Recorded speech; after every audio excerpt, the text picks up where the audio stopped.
ఏంటి విషయం? ఈరోజు చాలా బాధగా ఉన్నట్టు కనిపిస్తున్నావు. గత కొన్ని రోజుల నుండి కంపెనీలో బాస్ యొక్క బిహేవియర్ చాలా మారిపోయింది. అసభ్యకరంగా మాట్లాడుతున్నారు. మనసుకి అనిపిస్తుంది కంపెనీని మార్చుకోవాలని. చూడు సోదరా, ఈరోజు మీ బాస్ వ్యవహారం సరిగ్గా లేదని కంపెనీనే మార్చుకోవాలనుకుంటున్నావు. ఇలా కూడా కావచ్చు, కొత్తగా వెళ్ళే కంపెనీలో మీ యొక్క కొలీగ్స్ మంచిగా ఉండకపోవచ్చు. అవును, నువ్వు చెప్పేది కూడా కరెక్టే. కానీ ఎప్పటిదాకా ఇదంతా ఉంటుంది? రోజు రోజుకి తిట్లు తింటూ అలసిపోయాను. ఒకవేళ నీ యొక్క పొరపాటు జరిగినట్లయితే మార్చుకో.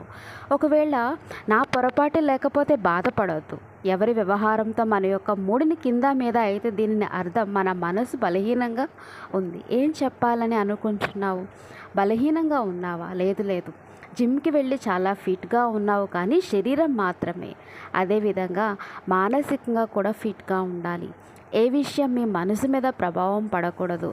ఒకవేళ నువ్వు నువ్వు బస్ చాలు చాలు, నాకు తెలుసు నువ్వు నన్ను మెడిటేషన్ నేర్చుకోమని చెప్తున్నావు, కానీ నా వల్ల కాదు. నేను ఇంకా ఒత్తిడిలోకి వెళ్ళిపోతాను. నాకు తెలుసు, కానీ ఈ షరతుతో పాజిబుల్.